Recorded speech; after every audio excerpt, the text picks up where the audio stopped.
We are the Leafs Convo podcast for Oak Ridge Ford in London, Ontario, oakridgeford.com. It is Thursday, March 4th, 2021. I'm Norman London, along with Mike in Buffalo. The Leafs slaughtering the Oilers 3 straight, outscoring the Oil Boys 13-1, taking all 3 games, setting themselves apart from not only Edmonton, but perhaps the rest of the Canadian division and maybe the league. Mr. Augello, good morning. Good morning, Norm. It's weird because Leafs Nation is not comfortable when their team is this good because they're waiting for the other shoe to drop. And, being an observer of this team over most of my 53 years, I understand that because usually, most of the time, the shoe does drop. But I have to say, in this 3-game series, and we have to look at it, the fact that only a couple weeks ago, this team was up 5-1 against Ottawa and blew the lead, and everybody was ready to panic. I have not seen a Leaf team since probably 93 that has thoroughly dominated, and it was a different thing in 93 because it was more offense. They were a good defensive team under Pat Burns, but this team is playing the way Sheldon Keefe had the Marlies playing when they won the Calder Cup in 2018. Suffocating defense, even though their goaltending wasn't fantastic with the Marlies. But suffocating defense, 4 lines, effort, all the things that you saw with that team, and he has brought that to the NHL. And the impressive thing about the 3 games against Edmonton is they did it 2 games without Austin Matthews. They did it 2 games without Freddie Anderson. They had, their thoroughly criticized backups, not so much Jack Campbell, but Michael Hutchinson, both getting shutouts. They played suffocating defense against Connor McDavid and Leon Draisaitl, and it wasn't just line. It wasn't like Marner and Tavares were just blowing people away with their offense. It was, Zach Hyman. It was Jimmy Vesey last night. It was, Alexander Barabanov. It was that checking line of Engvall, Mikheyev, and Hyman. Really playing extremely well. And it's just, I don't know if Leaf Nation is comfortable with it, but the way this team played in these 3 games, they're a serious contender for the Stanley Cup. I don't think it's hyperbole to say that. What we're seeing is an example of how the Leafs will need to play when the postseason begins. The ice surface is going to close in on the players. It's going to get more physical. And I think what the Leafs are doing is setting themselves up for success. It's nice to see the Leafs beating everybody in this Canadian division. And it feels lopsided.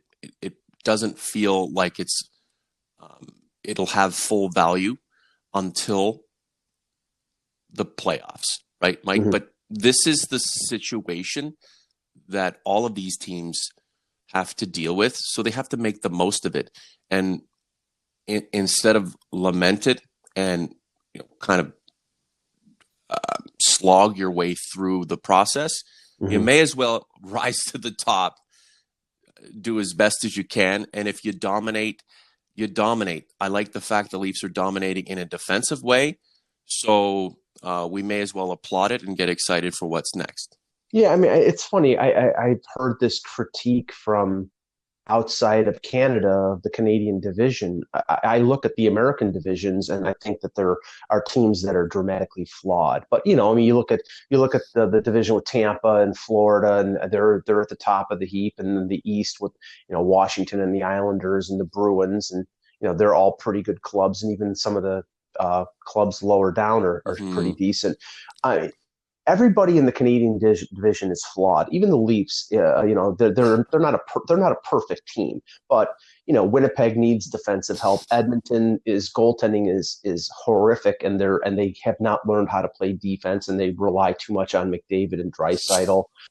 Vancouver is defensively challenged. Montreal is offensively challenged. Nobody has the right combo. But the Leafs are, the best suited right now, and this is regular season, the best suited of the 7 teams. But when we get to the playoffs, a team that can shut down Yep. defensively, those teams win because most of the games are 2-1 or 3-2. And that's what I think has been great of these last few games is, even the Calgary game where Nylander scored late in regulation and won it in overtime. It was a 2-1 game.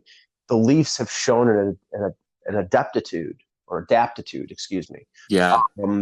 to play that sort of playoff defensive style. And if they can do that, and then have the offensive capability that they have, that we know they have, then they could have a lot of success in the postseason. Mike, they can play close hockey, they can play fire wagon hockey, and they have game breakers like William Nylander. He got it done against the Calgary Flames when it seemed the chips were down and the Leafs were about to lose another. And look what's happened since. They've been on a roll, taking care of Edmonton. That team has to reassess what it's about. But that's good, right? You kick ass, you take names, and your opponents are in your rearview mirror and you're looking to the future. And that's what the Leafs are doing. A well put together group of players. And it just makes me just so happy to be able to witness this night in and night out, knowing that this might be the best chance the Leafs have had to win a Stanley Cup in decades. Nice scoring throughout the lineup in that 6-1 win over the Oilers. Jimmy Vesey picking up 2 goals. That's got to help his confidence immensely. Jason Spezza, the throwback, doing it old school styles. 3 apples.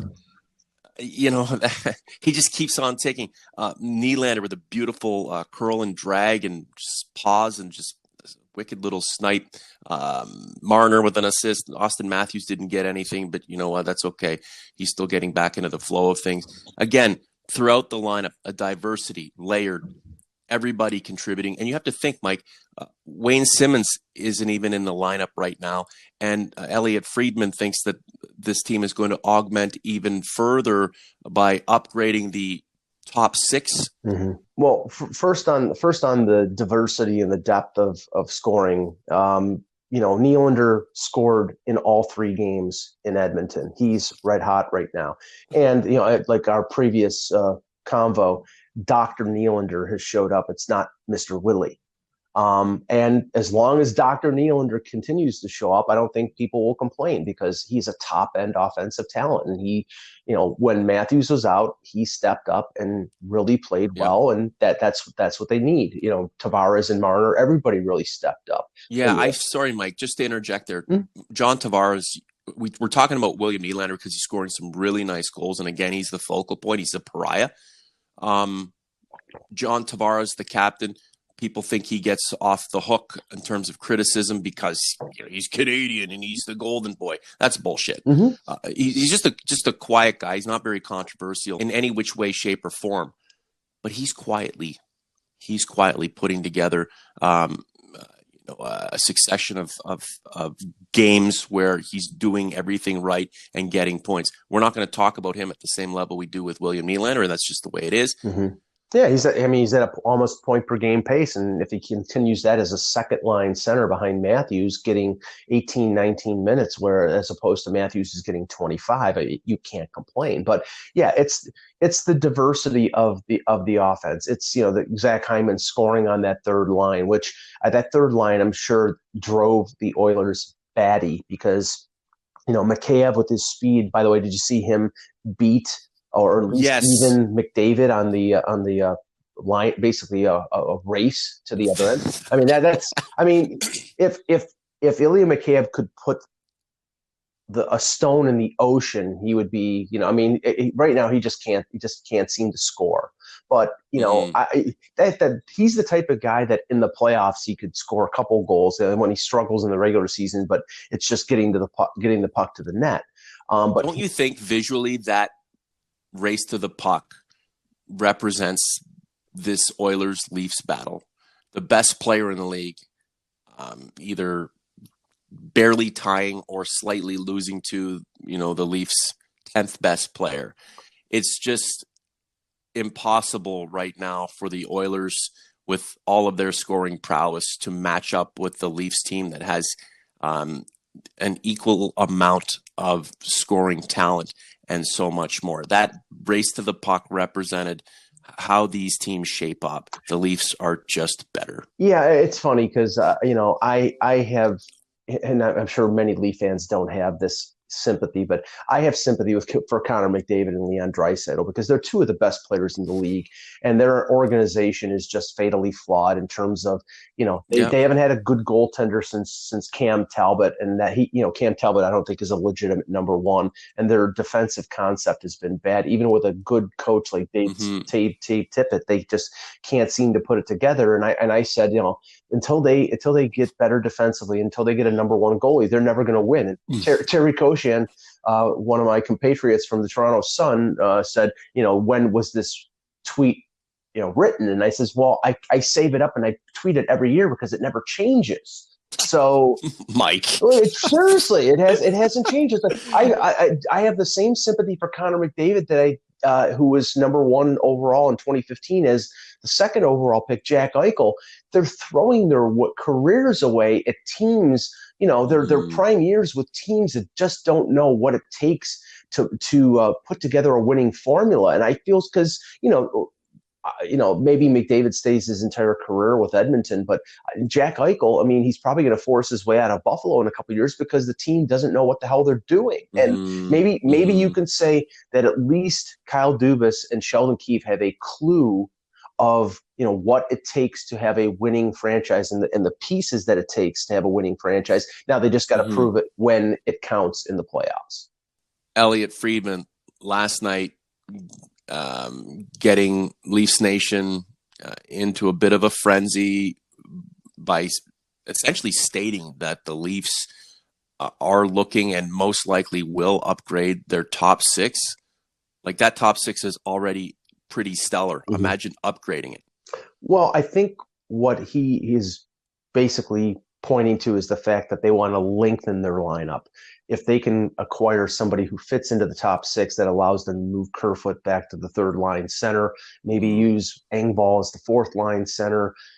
It gives them more depth, and we know how it is in the playoffs. You need multiple layers. You need bodies that can step in. Look at what Dallas last year. The Kiviranta, the guy who scored the goals in game 7. He was an extra player. He stepped in because of injury. So they definitely want to have multiple layers. Friedman talked about the fact that the Leafs probably aren't going to wait till April 12th because right now, this still is the 14-day quarantine if you trade with the U.S. team. And if you do that, then you wouldn't get the player until April 26th, which is about a week and a half before the end of the regular season. So he's looking at the Leaf schedule and said there's a gap there in mid-March, like March the 12th to the 26th, where the Leafs have a light schedule, I think only 5 games. So that might be the opportunity for them to go out and make a deal. I know for a fact, like he's mentioned previously, and I know that Darren Dreger has mentioned as well, the Leafs focus on Michael Granlund from Nashville. That may very well be the case. I don't see it, but I'm not a general manager, but I don't see how that dramatically upgrades their roster. He's a talented player. He's a good two-way guy. He's got speed. I think what they really need is somebody with less offense and more size and snarl. Not a goon, not a fourth liner, but somebody who can throw their weight around. And the guy that I sort of mentioned to you, I think on the last convo, was Eric Stahl.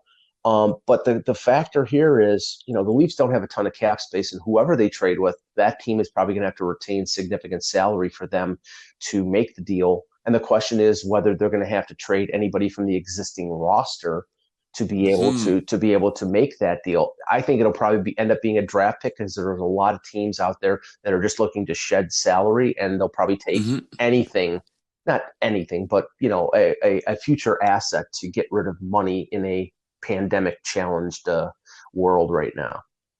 OG's Converse, who do you think the Leafs should acquire? Who do you think they will acquire? Let us know below this post on YouTube, or you can do that in community. I'll come up with some interesting poll that you guys can interact with. Just a bit of news. Leafs Convo hoodies are a go through our local supplier. We're not getting them out of the United States now. The deal has been signed. I got a whole bunch coming. There are a few OGs and converts who already have their names on some of the product. Jeff Taylor, Ian Spence, Brad McClellan, Ronnie Smith, Mike Augello. Yeah, super excited because, now we have a bona fide supplier, and we're going to be doing all sorts of swag. Locked in, 100% ready to go. I'll keep you posted as the items are in transit, and when they get here, I'll figure out a way to make sure everybody has their Leafs Convo swag, because we love when the OGs and converts represent. Again, we appreciate everything you guys do for us, all of the hits, all of the listens, all of the views, all of the feedback, positive or negative. It means so much to us. We're 1.5 million views and listens on all podcast platforms, including YouTube right now. We're humbled by that, and bigger, better days ahead, not only for the Leafs, but this podcast as well. So Vancouver tonight, and then it's Winnipeg, Vancouver the Saturday, and then Winnipeg. That'll be a nice new dynamic for the Leafs because we really haven't seen Winnipeg, but Vancouver's a bottom feeder. Is this just more shinny, Mike, more padding of stats?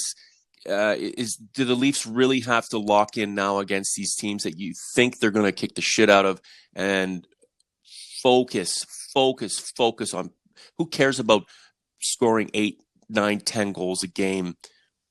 It's about limiting goals against, chances against, because we're setting the stage for bigger, more important fish to fry. Well, that'll be the real test tonight, because Vancouver, I think will probably think that their chances are better in a game against the Leafs if they go throttle wide open, and the Leafs love to score. So if it gets into a that type of 7-6 match, I'm sure it'll be entertaining and everybody will love it. But I think Sheldon Keefe will be pulling his hair out. So we'll see what the dynamic is. Now, the interesting thing, it's back to back, and Anderson played last night. So whether it'll be Hutchinson or Campbell playing tonight, Sheldon Keefe after the game said, Campbell is starting to, he tweaked something after the shutout on Saturday, and he's day to day, but he skated yesterday, so it's possible he plays. But I think they'll be careful and play Hutchinson.